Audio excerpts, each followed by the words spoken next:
Thank you. I know a lot of people here don't know me, so I'll introduce myself. My name is Jerry Bepko. I'm privileged and honored to be serving as interim president. It's still not loud enough, I think.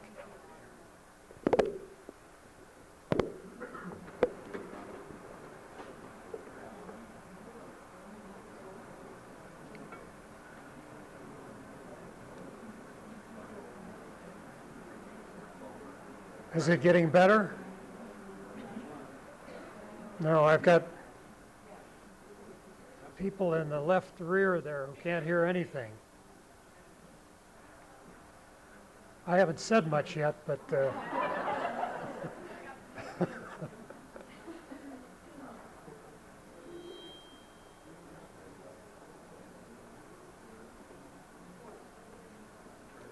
how is this? We're getting there. Thank you. Maybe I should try to get as close as possible to the microphone, like the rock singers do. As I tried to say a moment ago, many of you may not know me, and I want to introduce myself. I'm Jerry Bepko. I'm privileged to serve you in these months, in this spring term as interim president of IU, and I'm very happy to be here this afternoon to be a part of the group that is opening Arts Week 2003. I'm very excited about this because I think it goes to the heart of who we are and what we do as members of a university community. We often talk about the three missions of the university. These are, first, to provide the best education possible to the broadest range of learners. Secondly, to discover new knowledge and break new ground in all fields, including the arts. And finally, as a public university, to be actively engaged with the publics we serve. We have a clear obligation to improve and enrich the lives of the citizens whose tax dollars and philanthropy support our enterprise. Arts Week showcases our progress in each of these three mission areas, and it does so in really dramatic and dynamic ways. But most importantly, Arts Week points to what is the essential work of a great university like Indiana University, and that is to inspire our students and our friends and our supporters. IU has long adhered to the proposition that learning about and appreciating the arts is an essential part of becoming a well-educated person. As David Starr Jordan, the IU president who instituted our liberal arts curriculum, once noted, the whole of one's life must be spent in one's own company, and only the truly educated person is good company for himself. Acquaintance with the arts not only makes us better company for ourselves, but also for others. It makes us better citizens because it raises fresh questions about our relationship to others and to the social and natural world. As teachers and researchers, our job is to ask good questions and to come up with good answers whenever possible. Knowledge production in a research university like IU is most often associated with scientific discoveries, but one need only tour the exhibition of faculty and student art that is opening today, or attend the premiere performance of an original music composition by an IU faculty member, or to grasp an important truth about, in order to grasp an important truth about the arts. In the same way, the discovery of a new subatomic particle can alter our understanding of the world and our place in it, so can the creation of a new novel or sculpture or piece of music.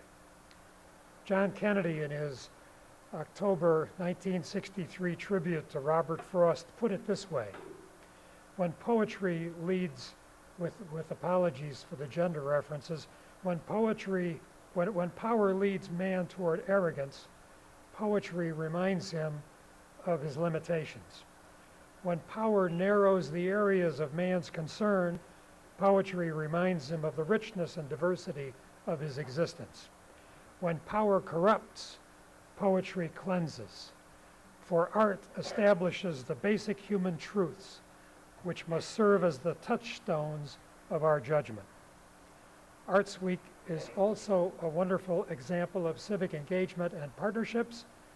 In a knowledge-based economy that places a high premium on innovation, the arts provide an essential model for the creative process.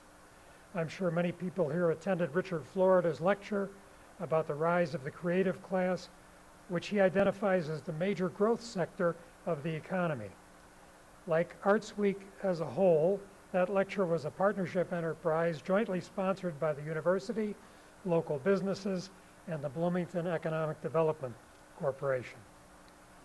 Thanks to work like that which Richard Florida is doing, we've become aware of the fact that building a 21st century economy in Indiana requires us to make use of our cultural capital and to use it to attract this growing creative class.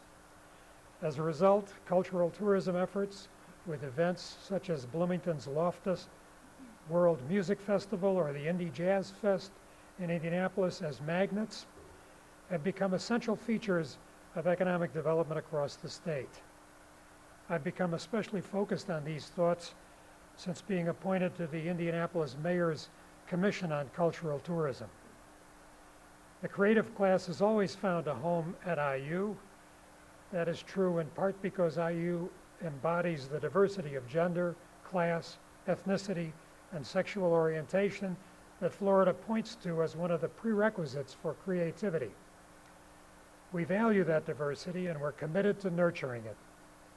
Another aspect of this diversity is IU's outstanding achievement in a wide variety of the arts and sciences, from theater to creative writing to information technology. This enables the kind of fruitful cross-pollination that is apparent, for instance, in computer-generated visual art or music. Excellence in the arts and humanities is a bright and strong motif in the rich tapestry of IU's history. Our grand traditions in the liberal arts promote the ideal of knowledge as an end in itself, as an experience that ennobles our lives.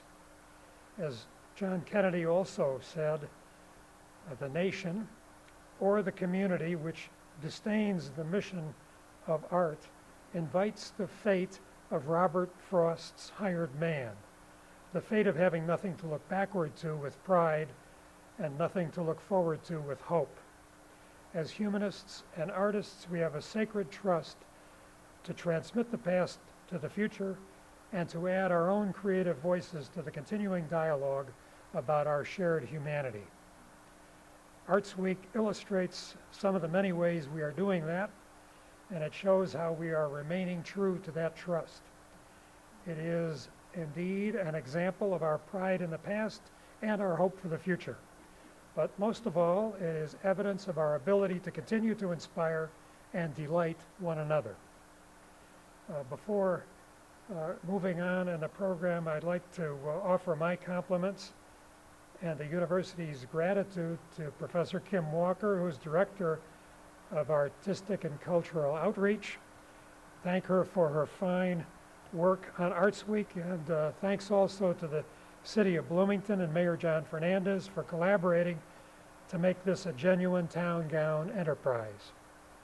And now it's my great pleasure to introduce Sharon Brehm, our excellent Chancellor of the IU Bloomington campus, whose devotion to the arts is an encouragement to all of us. Sharon?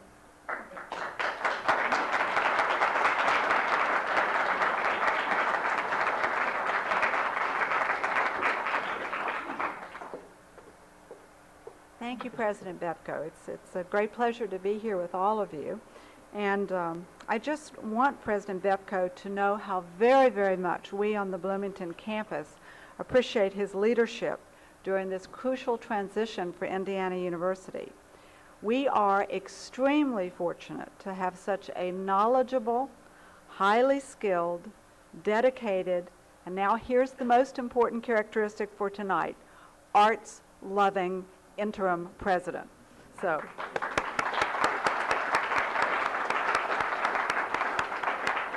we're so glad to have you here with us tonight. There is, of course, plenty of art to love throughout Indiana and in Indianapolis. But tonight it's just such a special pleasure to be here gathered together to celebrate the arts in Bloomington, both on the campus and in the community.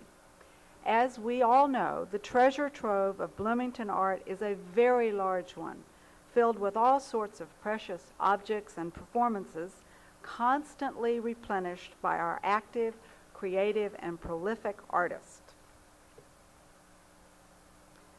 Speaking personally, the arts in Bloomington have been an enormous source of pleasure and inspiration for me ever since I came to town in the summer of 2001. It is a great joy to be able to support and encourage the arts here, and I am particularly impressed by the increasing ability of the town and gown to work together on arts projects. And so I want to join with Interim President Bepko in thanking both John Fernandez and Kim Walker for their excellent work in promoting this collaboration. I know that John cannot be here tonight, but I'm sure Tom Gravero will let him know that we are very grateful for his excellent work as well on this endeavor. You do know, I hope, that if you give the podium to a chancellor, she's likely to use it. And so tonight, in addition to welcoming all of you to Arts Week and indicating my strong support for the arts in Bloomington, I want to announce the opening of a major fundraising campaign for the Bloomington campus, one that fully embodies IU's commitment to diversity as just stated by President Bepko. As many of you know, last spring the campus went through yet another controversy about the Benton mural in Woodburn 100. I say yet another because this one was not by any means the first such controversy. In talking with students, faculty, and staff about the mural, it became quite clear to me that in order to make it the last such controversy, we must have more art, not less art, on the campus. Specifically, we must have more art that recognizes, celebrates, and memorializes the multicultural past and future and present.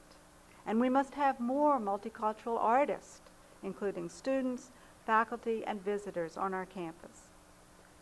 For more than half a century, Bloomington has been on the national arts map for many of its programs, artists, and facilities.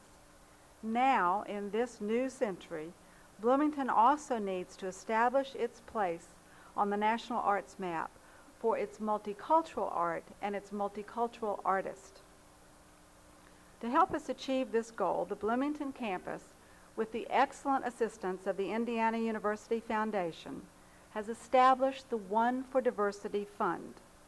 As I said last spring in my statement on the mural, by calling the fund One for Diversity, we emphasize that each of us on this campus must take responsibility for enhancing respect for and commitment to diversity. We build diversity one by one, step by step, person by person. And starting this evening, we will build the One for Diversity Fund contribution by contribution as individuals and organizations join in this effort and demonstrate their support for diversity in the arts. We will begin our campaign by focusing on the campus and the local community. The extent of our generosity will reflect our commitment, and the extent of our commitment will influence our friends and alumni who live at a distance from Bloomington. We will want them to join us in the One for Diversity project. But first, we must make our own dedication to this project unmistakably clear. So far, the signs are auspicious. Even before this announcement, the fund has received contributions from the President's Office, the Indiana University Foundation, President Bepko, Vice President Nelms, Dean Dan Dalton, and myself. This, of course, is just to get us started. Over the next 3 years, we will focus on two major goals. First, we seek a very large participation rate. It is my hope that the fund will receive contributions from the vast majority of IUB students, IUB employees, and those individuals in the city and surrounding counties who enjoy the artistic resources of the campus. Each contribution, whatever the amount, is of great value because each contribution sends the message that we, in the town, in the gown, and in the counties, are committed to diversity in the arts. Second, we have set a campaign goal of $500,000. This is an ambitious goal. It will be hard to reach, but I believe that it is within our power not only to meet it, but to exceed it. There's a brochure about the fund that will be available in the lobby, and also we'll have some in the Art Museum, and I hope that you will pick up copies for yourself and for others. The One for Diversity Fund is an incredibly important initiative for Indiana University Bloomington and for our local community as well. I hope you will give it your strong support, both moral and financial, and urge your friends and colleagues to join you. This fund gives us the opportunity to take the Benton mural controversy and turn it into a constructive, productive, and wonderful project that will help to create an artistically rich, inclusive community at Indiana University Bloomington. Just think how proud we will all be when 3 years from today it is announced that tens of thousands of people have contributed to the One for Diversity Fund and that we have surpassed our stated goal. Imagine the celebration that we will have, and I look forward to seeing you there. And now it's my great pleasure to introduce to you Tom Gravera, Comptroller of the City of Bloomington, and as you all know, a very strong supporter of the arts in Bloomington. Tom.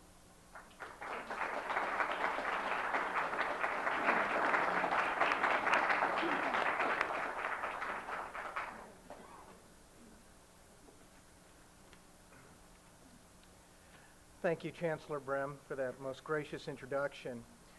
Mayor Fernandez would like to be here. I know he very much would like to be here, but he did have a schedule conflict. He is attending the U.S. Conference of Mayors, and as you know, there are very important and pressing issues that face our communities for which the mayors across our nation must collectively address. And so he does send his regrets for not being able to be here, and hopefully I will be able to stand in his place adequately. As a preamble to my remarks, I would like to relate to you a little story. This story really is something that concerns a memory that I have in a previous job. Prior to coming to the city, I worked as a consultant for a management and technology consulting firm.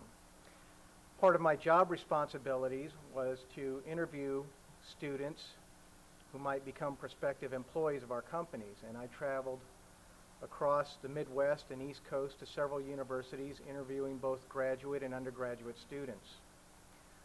One memory stands out in particular, and this was an undergraduate student whom I was interviewing at the University of Rochester.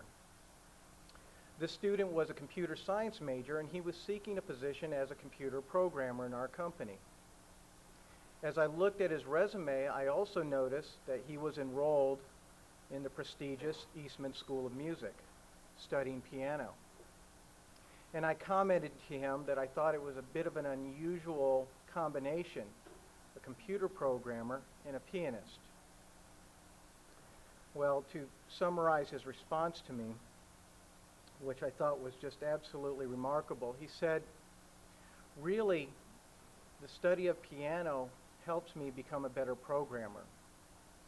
He said to learn music and to be good in the art of music, one must have the discipline to be able to study the basics of music. Yet at the same time, to be a good musician, one must also be creative.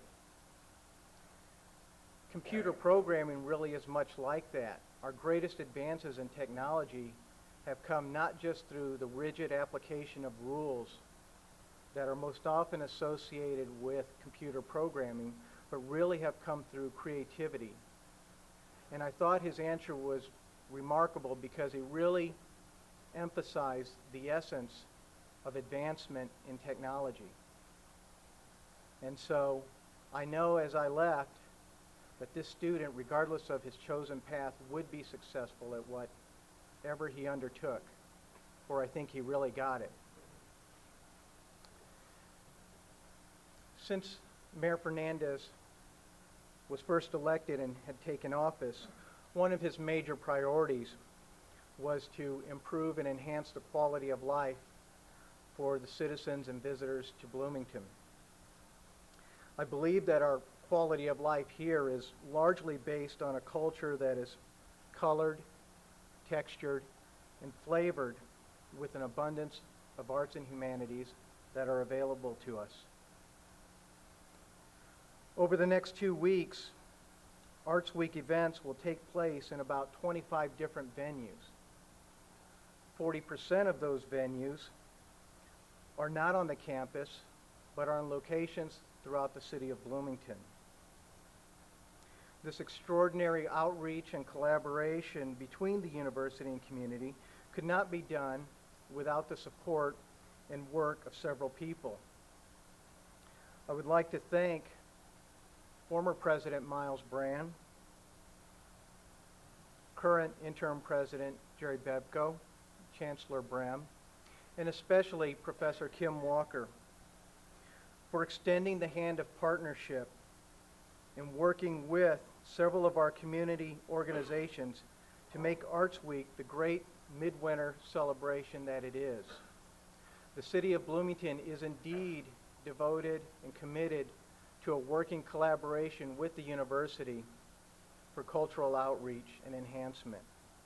And in fact, in the next several weeks, we will be discussing before City Council an appropriation that the mayor is seeking that is close to $150,000 that will be combined with a $50,000 commitment from Indiana University to establish a not-for-profit organization that is dedicated and devoted to enhancing cultural tourism in our area.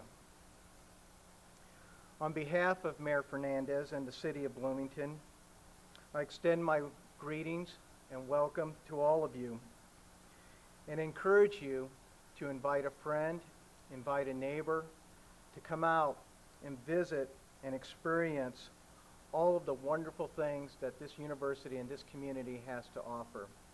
And so, with that, I'd like to turn it over to Kim Walker.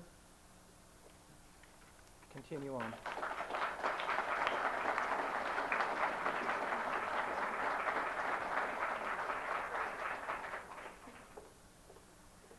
Well, I want to thank everyone for their lovely compliments and their support. Really, my great pleasure is coordinating all of these marvelous talents. When I first began this position, I asked, what is Arts Week about? And they said, it's about the faculty. So I spoke with the faculty, and they said, it's about the students. I spoke with the students. They said, it's about the community. And this year we have all of those players involved heartily, as well as alumni. So tonight is my great pleasure to invite a panel discussion on beauty and contemporary art. And moderating this panel is Anya Royce. And right next to her, well, she's in anthropology and a former ballet star, I should say, been all over the world. And next to her, Georgia Strange, who I tend to meet in Blockbusters, checking out videos every now and then.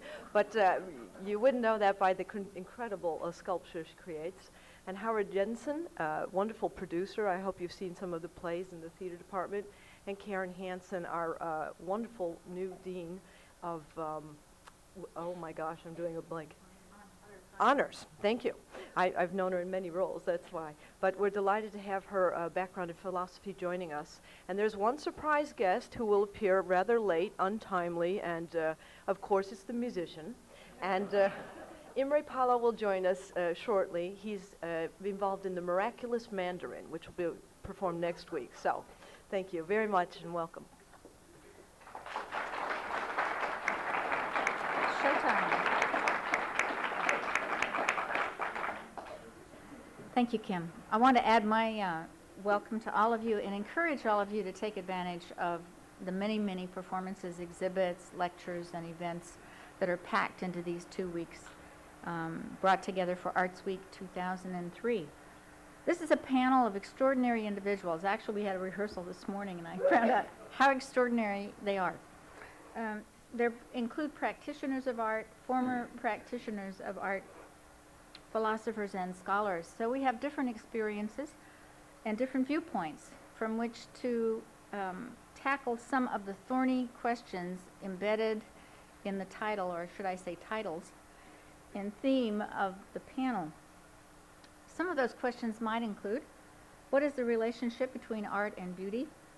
Are they linked, and do they need to be? Do all societies need either or both? And how does art satisfy that need?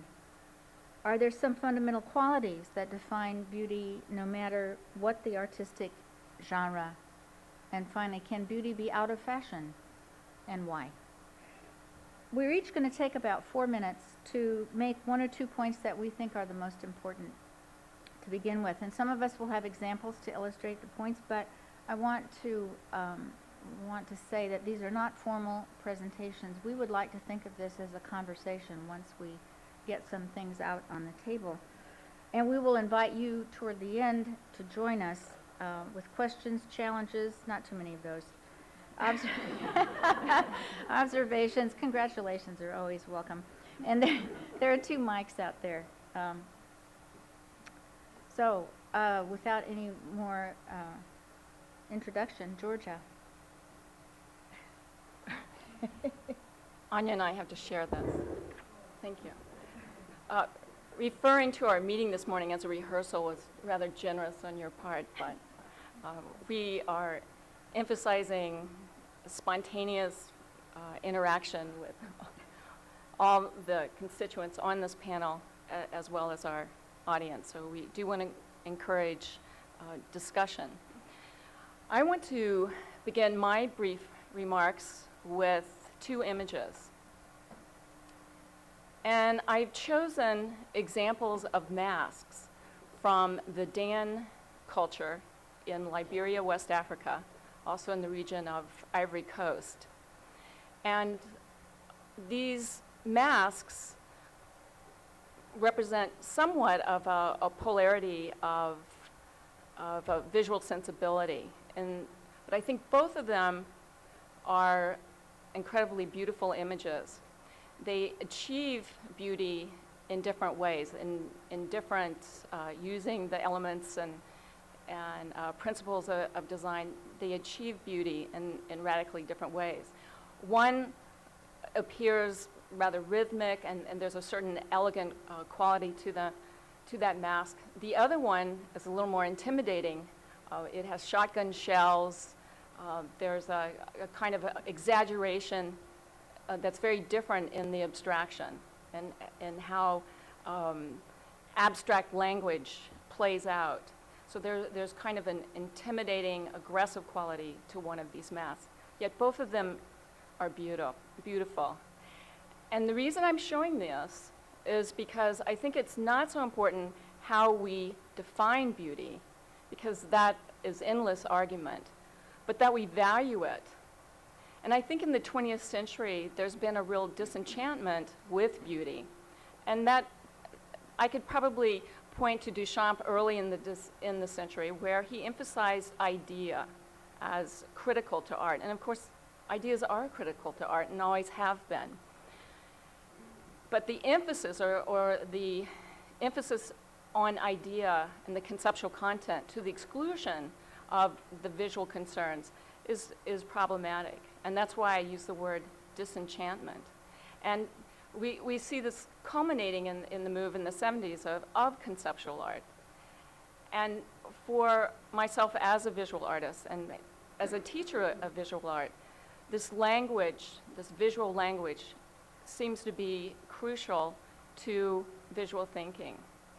And so I want to emphasize that I think it's important to value beauty and to be involved in that discussion and bringing it back into the discussion about art. And I'm happy to say that it is actually returning in the discourse. And one of the reasons we chose this title was the fact that calling something beautiful was almost a critique of something or a criticism, as if being concerned with beauty was somehow vapid, that it was almost decorative, and somehow it didn't have the deep meaning that something that's maybe more political or provocative or somehow aggressive in terms of how we view things. And so I want to just emphasize the importance of the re-enchantment with beauty. Howard.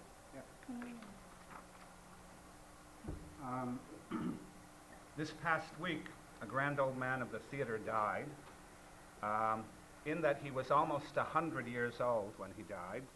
He has probably seen more plays than any other American, and I'm speaking of Al Hirschfeld. And I'd like to quote from his obituary in the New York Times.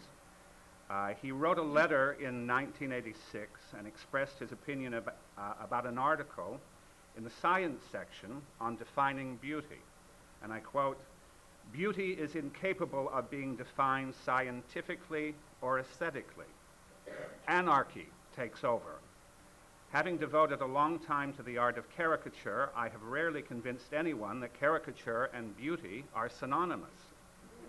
Beauty may be the limited proportions of a classic Greek sculptured figure, but it does not have to be. It could be an ash can."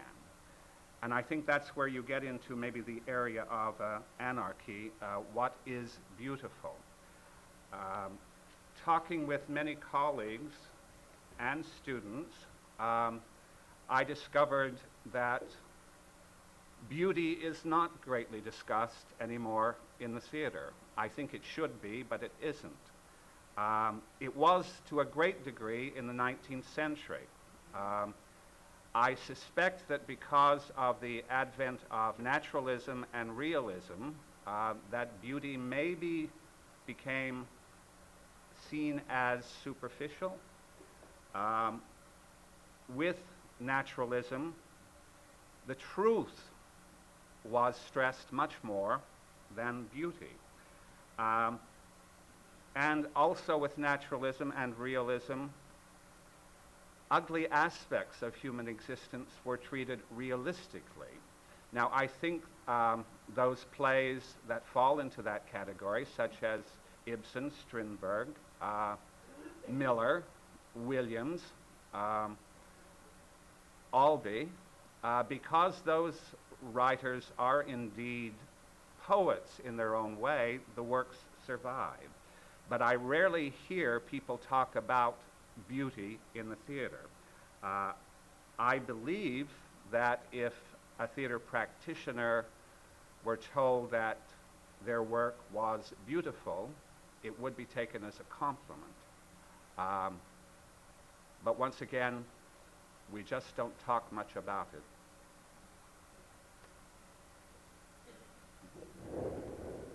My turn. I wasn't sure, and you can see two titles down there. I wasn't sure whether to speak as an anthropologist tonight or as a dancer, and I couldn't resist Baryshnikov, so it's going to be dance. Human beings need more than the living out of their days. They need to be able to reflect. They need to be shown the world in a different way, to be transported and transformed, and that's what art does. When it doesn't do that, it's technique without the ability to generate reflection or dreaming. Beauty in art, and I say art because it exists in nature, has certain qualities: simplicity, economy, selection, balance, rhythm, symmetry, harmony. And I think that these cut across genres, cultures, and times. And people recognize that. They recognize the beautiful, even if it's not in their own traditions. I think what Georgia was saying is absolutely true. People value beauty, even if they can't define it or put a label on it. They recognize those kinds of qualities. Dance in the 20th century has gone back and forth and back again between portraying the beautiful, coming out of the 19th century classical ballet, into modern dance with Isadora Duncan and Martha Graham. abandoning conventional notions of beauty, but I think what in fact they have done is, in every instance, is to come around creating new genres which still have those kinds of qualities of beauty about them. It's a different kind of beauty, but it still has those things of symmetry and balance and economy. Modern dance in this country, ballet in this country, Japanese Buto, which was an extraordinary fluorescence of Japanese modern dance. I'm going to show you a very short video. It comes from Twyla Tharp, who, if you don't know, is a native of Richmond, Indiana, and we gave her an honorary degree. And she created this piece, Push Comes to Shove, to music of Haydn, and she created it for American Ballet Theatre in 1976. And that's one of the things you can see in the next 2 weeks in Art Week, is not Push Comes to Shove, but American Ballet Theatre. This is a piece, and I show it because it plays on the conventions of the classical ballet of the 19th century. Formal presentation, neat ends to steps, centeredness, and always pulled up body and a particular kind of body. Staying in the frame and costuming that's as formal as the steps, and the expectation of the audience is that the audience will also sit out there and be formal. And what she does is create this wonderful spoof on all of those kinds of things. It's very subtle. When they came here, I don't know, 10 years ago and did this, I was part of the audience, and I began seeing these very funny things, and I started laughing, and the people on either side of me looked at me like, this is ballet, this is serious, what's the matter with you? Finally, at the end, they found it was funny too. So I want to show you that. This is Mikhail Baryshnikov, and if I can ask my panelists in the middle to move, we can see more of it.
I think that makes most of the points that I wanted to make. Tharp has certainly challenged our notions of classical ballet, but still staying within all of those qualities that I think define beauty. And Baryshnikov, nobody but Baryshnikov could do that. I want to tell you that.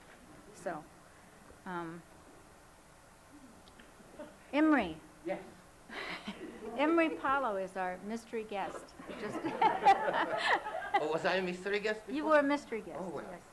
You were going to be our inner beauty. Well, thank you. I apologize for being late, but I had to do with beauty. I was rehearsing music for an upcoming concert, so it took me a few moments to get over here after finishing the rehearsal. Today, somehow, everything is a little bit against me. I think the only non-native speaker, so I will be searching for words occasionally. And I have a cold, so forgive me for that, please. Beauty in music. Just thinking about the program I'm going to do next Wednesday, which I just came from the rehearsal, there is Brahms' Hungarian Dances, there is Glier Harp Concerto, and Bartók Miraculous Mandarin. Rather contrasting pieces. If you think about Hungarian or pseudo-Hungarian music of Brahms and the very deeply Hungarian music of Bartók, the difference of beauty is very obvious between the two pieces. And you may come to a concert and you say, well, I went to that symposium and Paulo said that the Bartók is beautiful. I don't think so. But one of us may be wrong. Because it's, beauty is in the eye of the beholder, ladies and gentlemen. And also the development of the appreciation of Bartók's music, I think also shows the change of perception of beauty. When that music first appeared, I don't think anybody at that time in their right mind would have considered even to call that music beautiful. Today you question the sanity of the person who doesn't call it beautiful, or most of it beautiful. So it changes. What are the beauties in music? Which aspects of beauty in music do you take as important or not important? There is the beauty of the form. There is the beauty of the melody. There is the beauty of the harmony. There is the beauty of the disharmony. So if you are thinking, let's say, a Beethoven symphony. A Beethoven symphony, the main beauty in my mind, and please let's understand that opinions are of course subjective. As they say in Hungary, everybody has the right to his stupid opinion. So in my opinion, we look at the Beethoven symphony, and first of all, and mainly of all, you admire the beauty of the form. You experience listening to it, the battle with the material. He really reworked and reworked and reworked the pieces, his symphonies, but the shape, the form, is what makes those pieces very, very special. You wouldn't say this is the melody. Now think melody. Who may come first? Melody, you think probably a little bit more opera than you would think symphonic music. Then within the operatic music, you think Verdi, of course, you think melody, but probably the true melody person was Bellini, whose music may not be as well known, but if you think beauty of melody, you think Bellini. Now let's come to the, let's say, second half of the 20th century. Boulez, wonderful composer. What comes first into your mind? Beauty of the melody, beauty of the harmony, beauty of the form. Why would you find a specific, or I don't want to get really into details, a work of Boulez beautiful? Why would it speak to you in the understanding of today's, not even musician, because a musician gets much deeper into the materia, and as a listener of a music piece, of a concert, of an opera, you get the first impression, and after that first impression you taste the soup, you either like it or you don't have a second spoonful. Either that music will speak to you in one way or the other, or you say, I don't like it, I don't want to go again. So the 20th century, and now 21st century as we proudly pronounce it, but basically, at least at my age, I believe most of my life I have lived, even in my necrologue it will be said that he lived most of his life in the 20th century. So somehow I relate maybe a little more to that than the last 3 years of the new century. And probably in the 100 years of the past century you find a little more beauty in music, in art, and in everything else than what these last 3 years gave us. Returning to beauty, music, beauty in a composer of today. And you arrive, Boulez in particular. You arrive to the unfortunate solution, and please don't hit me for that, you can't explain it. And there is no verbalization, there is no way, and that's what I really wanted to point out at the very end. You can't explain why you will find something truly beautiful. For me, the final realization, if I find something beautiful, 20th, 21st, 16th, 17th, 18th century, if I fall in love with it, it's beautiful.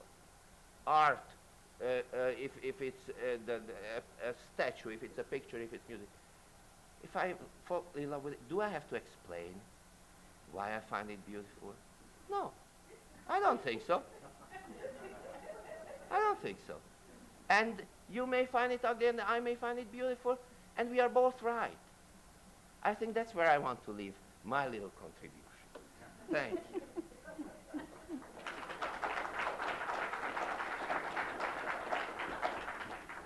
Well, Karen, you get to follow that. Thanks.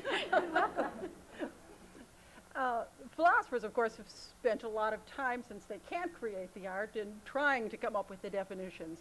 And I want to just say a little bit about the history of Western philosophy on this point. Philosophers have paid a lot of attention to the concept of beauty, and their business is not the creation of it, but the conceptual clarification of it. And it's probably fair to say that throughout the history of Western philosophy, there's been more attention to the concept of beauty than there has been to art. In part because philosophers took beauty to be manifest not only in art, but in other contexts, in people, for example. The falling in love with analogy is very important for someone like Plato. It's not an analogy for him. He thinks this is where you begin to see beauty in people, in what we might call other natural phenomena, in forests, flowers, seashells. Philosophers were just as interested in beauty manifest in natural objects. There's a kind of divide, though, that's worth noticing between the ancients on the issue of beauty, say Plato and Aristotle, and more modern philosophers. Not yet to say contemporary philosophers, but modern philosophers. Plato and Aristotle didn't share very many views, and they certainly argued about the nature of beauty. But they both assumed it was an objective property. For Plato, and maybe significantly for Florentine Neoplatonists, who brought Plato back, and in part because of the importance of beauty for the Platonists as a real quality, a real metaphysical quality, there was a kind of rise in the status of the visual arts. For Plato, beauty was a kind of objective property underlying everyday reality. For Aristotle, who didn't believe that there was a kind of another world where there are ideal forms of such things as beauty, beauty was nonetheless an objective property of everyday objects.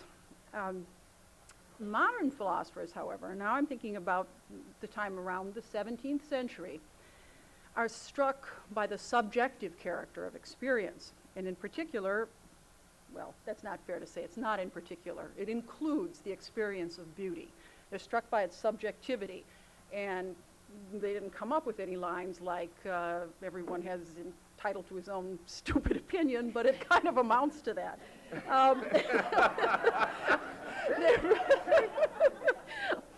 always knew I was a philosopher. There is nonetheless for them then a struggle to account for the idea of there being a kind of standard of taste. Now, some of these philosophers, such as David Hume, who's, you know, essentially an 18th century philosopher, died just about the time of the American Revolution, took judgments of taste to be, he took everything else, matters of fact. We all have an experience. There's no denying that there's an experience, and all we have to go on are these kinds of experiences. But he did want to say that there were experts. So there's room for saying your judgment's stupid. The experts, he has to figure out you know, how to delineate that class. He says that they're people who are free of bias. They have a lot of experience with the objects in question. They go back to it. They encounter them in certain cool, calm, collected circumstances. They don't have vested interests. All kinds of things related to what can make some people an expert and why it might sometimes be wise to defer to the judgment of an expert. All in all, though, the experts are people who are most likely to bet right about what experiences most people will have. The real standard of taste is, in the end, durable admiration, admiration that lasts over time. But the idea is that nobody's experience is right or wrong. I mean, it's akin to sort of the experience of something sweet. That's in part because of, you might say it's in part because of chemical properties of, say, sugar or something like that, but it takes tasting it for the sweetness to be there. Similarly, for beauty, there might be features in the world that contribute to having a certain experience, but it's dependent upon the experiencing for the beauty to be there. And that's a kind of, you know, slightly off, but close enough account of Hume's view. And if we all basically have a normal physiology, we'll all find sugar sweet. But some of us don't. Now, they're not lying when they say something isn't sweet. They just have a different set of taste buds, perhaps. And that can happen with people, too. But there is something like a norm. What most people, over time, throughout a variety of cultures, will find beautiful. So that accords with the sort of thing that Anya was saying, that there are certain features designed to produce an experience of beauty in people over time. And the experts are those who examine things enough and long enough and can kind of to have the right judgment. Now, another important figure along this line is Immanuel Kant, who did not like this very subjective, personalized view. Beauty for him was not an expression of personal inclination. He didn't want to say it's just sort of that it sets something off in me and I like it. He wanted to find some other way around this problem that Imre has highlighted. And he came up with the idea that a certain kind of disinterested grasping of something was crucial to experiencing it as beautiful. Had to parse away all kinds of inclination and emotion and thoughts of other things like the morality of something. Judgments of beauty were very special sorts of judgments. Again, they're related to, they require the experiencing self. But what Kant wanted to say is we all have the same kind of basic capacity to experience certain kinds of things in the right way if we free ourselves from our emotions, which may differ, and our interests, which may differ, and we get in the right frame of mind. In the end, he does give a definition of beauty that I'm just sure no one on this panel will buy, but he came up with something, purposiveness of an object so far as it's perceived in it without any representation of a purpose. I mean, the idea there is something looks like it was made for some purpose, but really you're not going to use it for that purpose. It looks like it's all meant, you know. Even the seashell that has a certain design, it looks like it's designed. This is, of course, before the theory of evolution, so the natural object account works better there. But you know what he means about a work of art as well. It looks like the parts are meant to go together. but you don't have to say what they're meant to go together for. Now, at the end of the 19th century and into the 20th then, certain philosophers, and very importantly, I think here in Nietzsche, criticized what they regarded as these overly intellectualized accounts of beauty, understandings of beauty, and they returned in part to people like Plato and an interest in the eroticism of beauty. Again, the sort of thing that Imre brought up, and connected it with, desiring, falling in love with. And that sort of freed up another space for values besides beauty being important in the experience of art, they being aesthetically important. Expressions of emotion, for example, whether they're beautiful or not, perhaps moral values, perhaps political values, and certainly ideas, as Georgia mentioned. I mean, artists became interested in expressing ideas, not just presenting beauty. I didn't mean not just. Instead of, or at that moment, or truth, as Howard mentioned. In fact, there were, then lots of theories of art that you just kind of left out beauty altogether, that art was aiming at other kinds of things, like, metaphysical truth. So how could attribution of beauty be a criticism? Well, if you're in this frame of mind or at that historical moment, there could be other aims that you take art to have that you take at that moment to be more important, or you think you've got a theory for all time that makes other aims more important.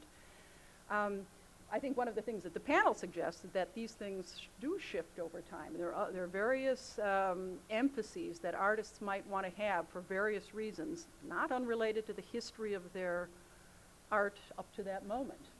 And that's why at certain times I do think beauty falls out as one of the aims of art, but I think it's coming back. This is going to be a devil's advocate kind of comment, and I'm going to raise the issue of critics.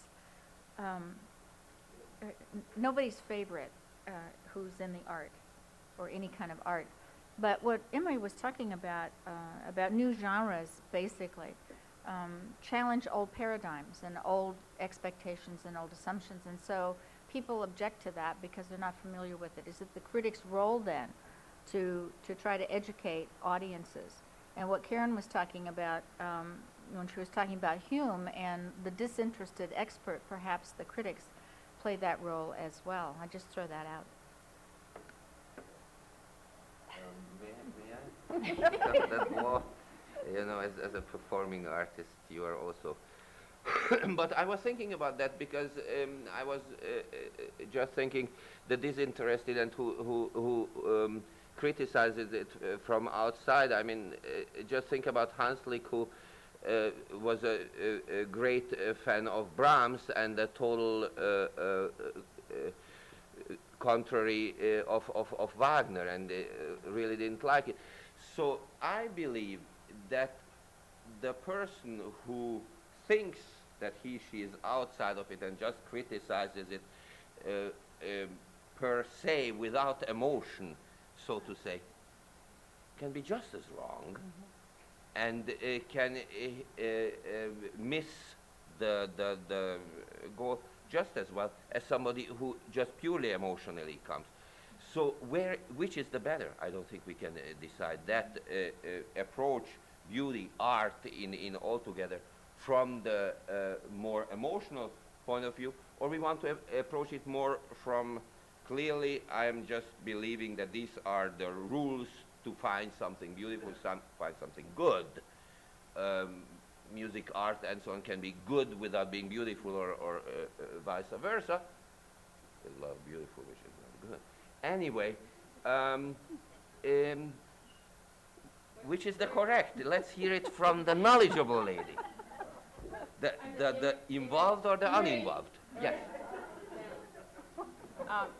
I just want to say that critics play a really important role, particularly for forms of art or art expression that's not language-based.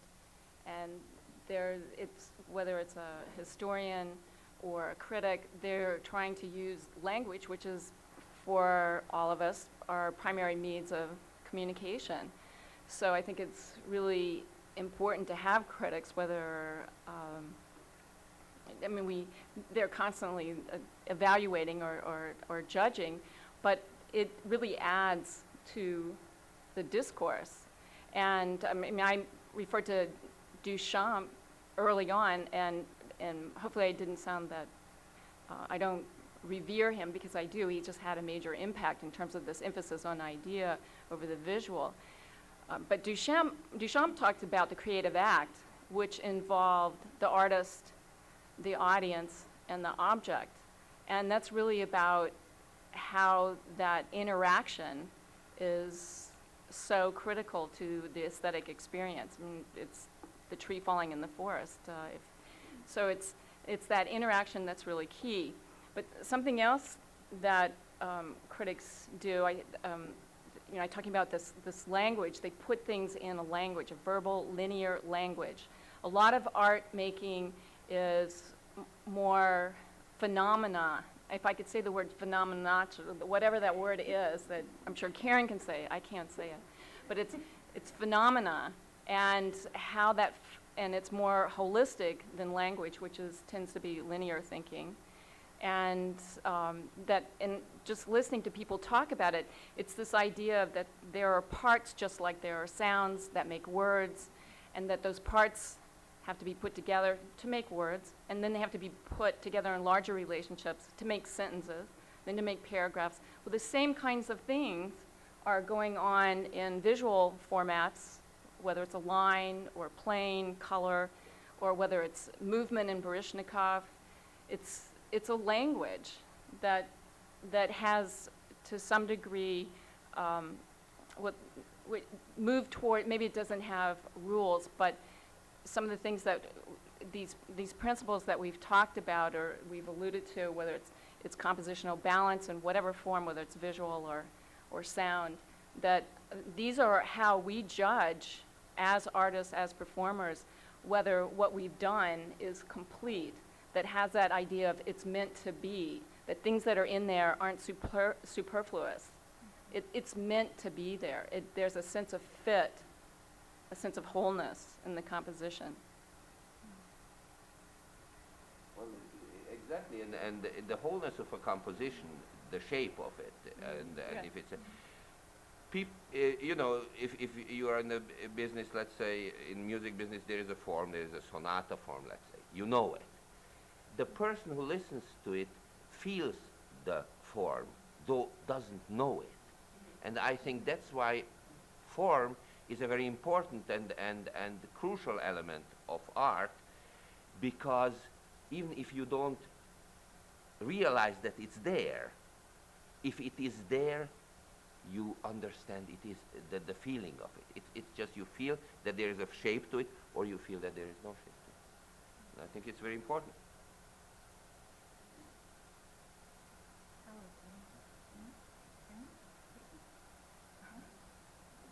No more? Well, I'm struck by the, it's very important line. I think that's why, among other things, but it's one of the reasons why all of these folks, once they got into this idea that the experience of beauty was a subjective thing, were so keen on finding some ways of restoring the idea of a standard, because they did want to say that some things were more important than others, some things were better than others. They didn't want to leave art in the position of, say, hors d'oeuvres, where one might say, well, I like green olives, you like black ones. I mean, there's no disputing the taste, who really cares? But with respect to certain works of art, people do become passionate, and you're quite right, I think, that critics and philosophers often come up with theories about what is crucial to art based on the art they're responding to, the ones that they already love. I think that one of the distinctions between art, which is for nothing except itself, and I'm going to get into trouble here, figure skating or gymnastics or things like that, which are judged, and they're judged on the basis of points for particular kinds of things. Someone in one of my classes said, well, why can't you have a point system for ballet? And it just chilled my blood to think about that, because then you're breaking things down, you're ruining the sense of the whole of the work, actually, and you're coming to look at it bit by bit by bit, which is not the the way in which most of us appreciate or fall in love with art, I think. All right. Okay, I'm going to. We've reduced the time where they can talk, so. Yeah, we enough that have. It's safe enough. We can we can invite your questions and comments, and there are 2 microphones, one on either side. Or you can probably just, if you have a voice like Imre, you can probably just sit there and say it. Yes. We just saw 2 slides. We saw a recording and a videotape, and a lot of children watch television all the time, and children listen to recordings of music all the time. What effect do you think this is going to have on people experiencing beauty when they're really seeing facsimiles? We didn't see art up here. We saw something that was really unattractively lighted and way too big for us to experience. What are your thoughts along these lines? I might also add that we have just set up a new informatics school which promises to do more of this for us. I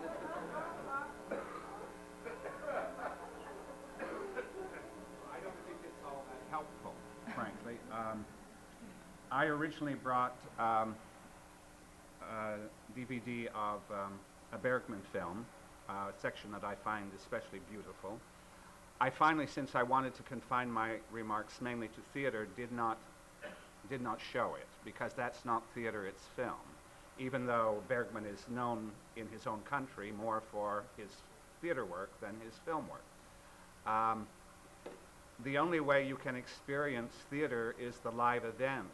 As soon as it is filmed, it is not theater, it is something else. I think a lot of people come to the theater expecting an experience like film or TV, and it's not. If they keep coming, I think we can get them hooked. I wish we could get more young people into the theater, and we're constantly trying to see how we can do that. Yes. One of my colleagues, I'm sorry. No. One of my colleagues had recommended that I actually bring masks. There are several people in the School of Fine Arts that collect, and I decided that it was too big, this room, and I just didn't think people can see it. But I also think that that we're talking. This is a format that is very language oriented. I was thinking earlier about how interacting with art is a very sensory way of knowing, and it's a body way of knowing. And yes, we're looking at facsimiles, but I think for this format, this is the kind of things that we're going to be using.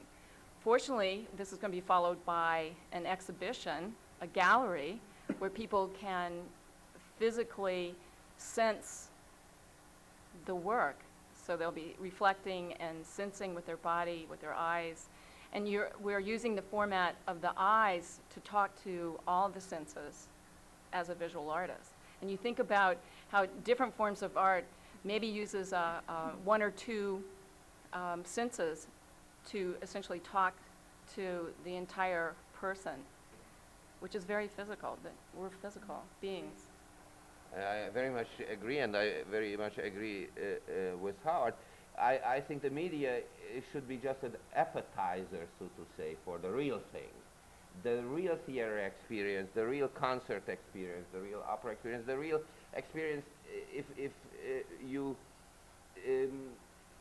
go and see the real Sistine Chapel in Rome, you will never be able to. You can see it on TV, you can see it on whatever, but when you walk into that room, I never forget my first, and I just almost fell on my knees.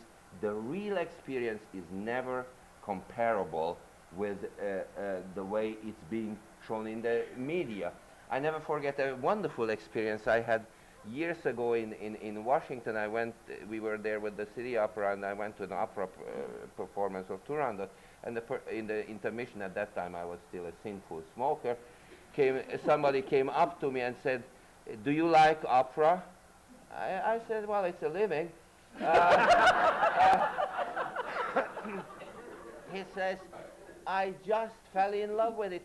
I saw on TV La Boheme, and I decided the next time wherever I can see live opera, I'm going to go there. Now, if media does that, that's the most wonderful thing they can do for us. Let me just give you one tiny story. I taught anthropology of dance last semester, and many of the students had never been to a concert. And in the class, I used a lot of videos. But their one requirement of the class was to go to a performance and to review it. And there were 4 or 5 students in the class who had never been to a ballet, never been to a dance performance at all, and went and fell in love with it. So I think in that, using media in that way to give people a sense of what is possible to look at is probably very important. Also, I think in terms of dance, even more than music, it's such an ephemeral art that the performance then is gone, and it's never the same again. And so for purposes of history and kind of having a record of what a particular thing looked like, media is probably very useful. One last question. One last question, yes. I have always felt that although it's fun to observe art, taking part in the creation is a far more fulfilling feeling. I expect probably all of you to agree with this. Go ahead. I saw the videotape that Anya showed earlier, and she physically reacted to a certain thing that Baryshnikov did, and she just turned to me and said, "You have no idea how difficult that was." And so then we started talking about how practice informs appreciation. I began as an actor, and I was often asked what I liked about it, and I couldn't verbalize it much any more than it's a feeling I get when I act that I can't get anywhere else, and on a good night it's glorious. On a bad night, less so. But yes, but yes, it's absolutely true, I think. Mm-hmm. Yes. Like a colleague of ours said, in a lifetime, maybe 4 or 5 times in a lifetime, God is sitting in the audience. And if That's you have right. those evenings, then it's the most incredible experience.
That's a very good point, Dale, and I think that it's hard when you take a little snippet out of a whole piece.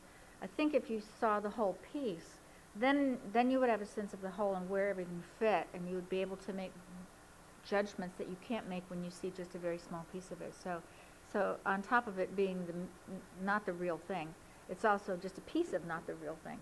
So I'm going to turn this, thank you very much for being a wonderful audience, and turn it over to Heidi. Heidi Gelt. Heidi Gelt.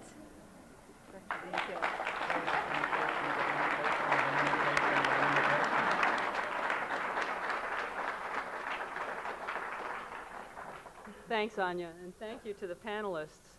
We've been talking about beauty and the aspects of beauty and the importance of it in our lives. And I'm here to talk about someone who brought that into our lives and continues to do so even though she's no longer here. And I'm talking about Sally Hope Davis, who passed away this summer. Sally is one of those remarkable people whose legacy is going to last for generations.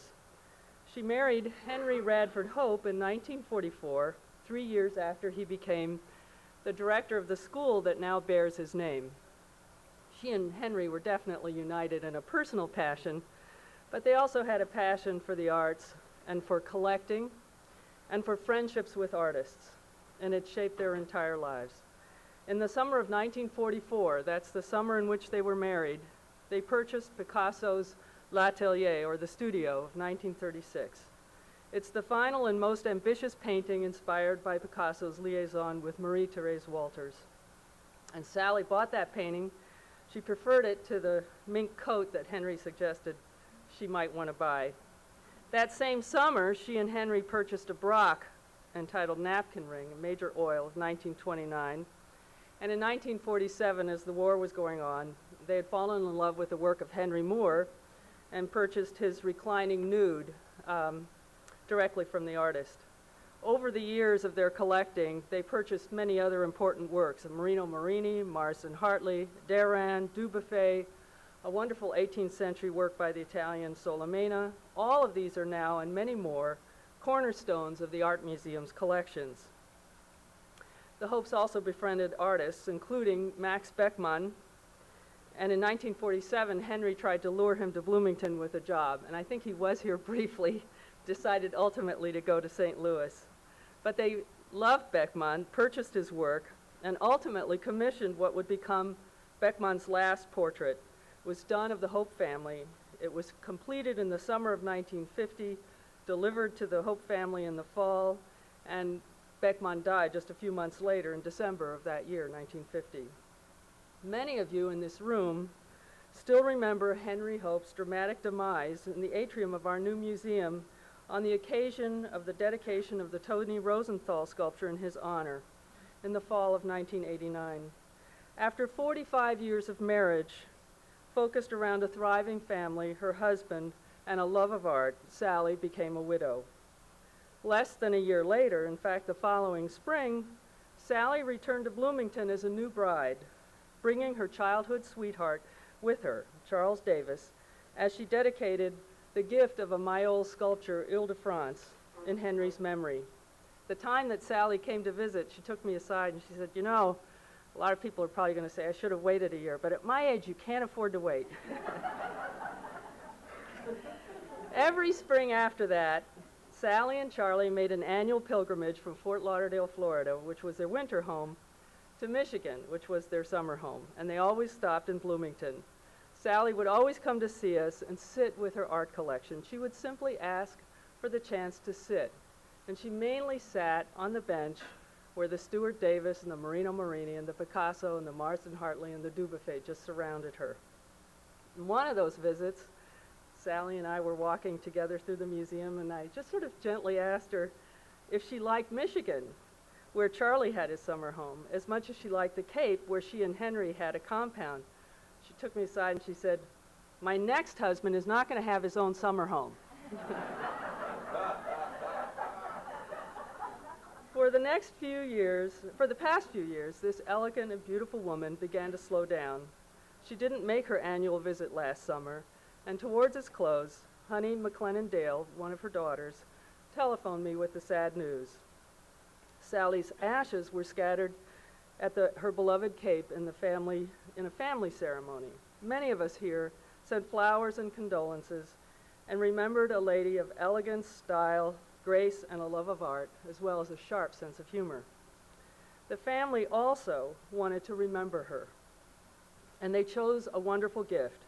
It takes the form of Max Beckmann's last portrait, the portrait of the Hope family. And at its heart stands Sally, blonde and radiant, at the height of her strength and beauty. This painting will be the focus of an exhibition in our Hexagon Gallery being organized by Jenny McComas, a graduate student in the Hope School. It will be on view from April 2nd to May 11th. Jenny is gathering recollections about the portrait from Sally's sons and daughters, all of whom are in the painting.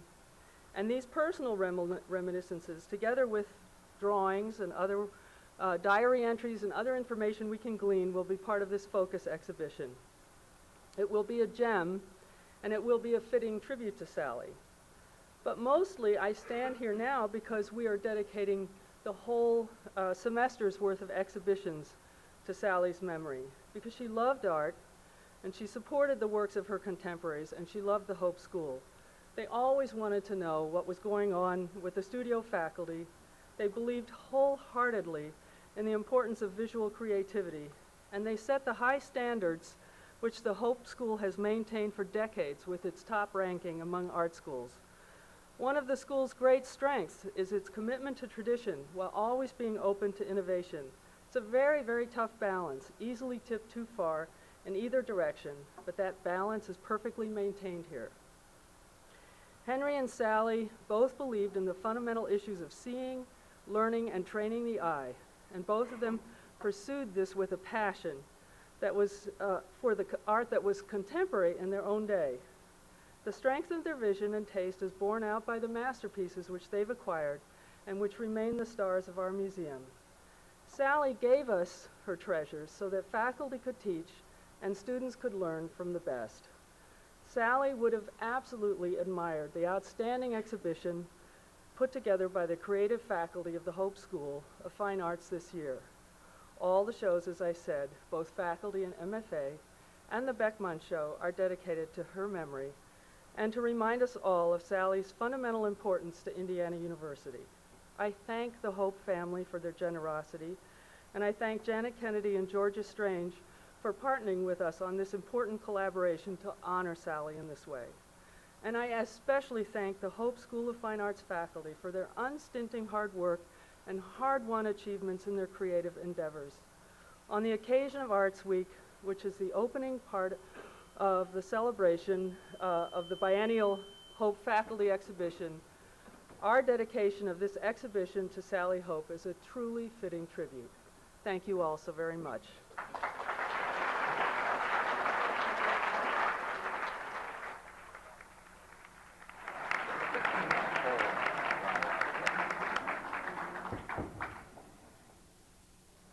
Imre, Karen, Howard, Georgia, and Anya, I want to thank you again, and I'm sure the audience would like to. Thank you very much.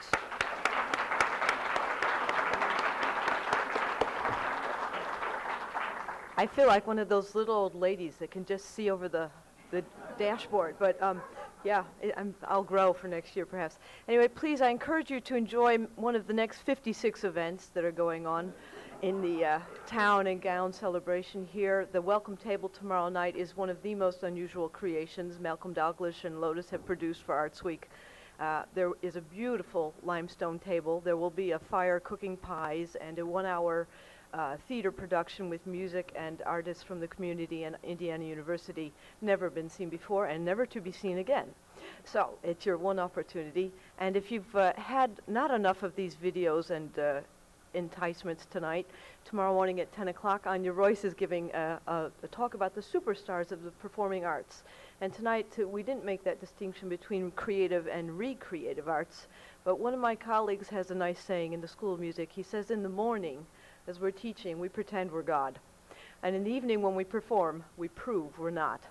So, anyway, please join us next door. There are wonderful treasures awaiting you. So thank you, Heidi, and everyone else, Tom, Jerry, and Sharon. Thank you. Bye-bye.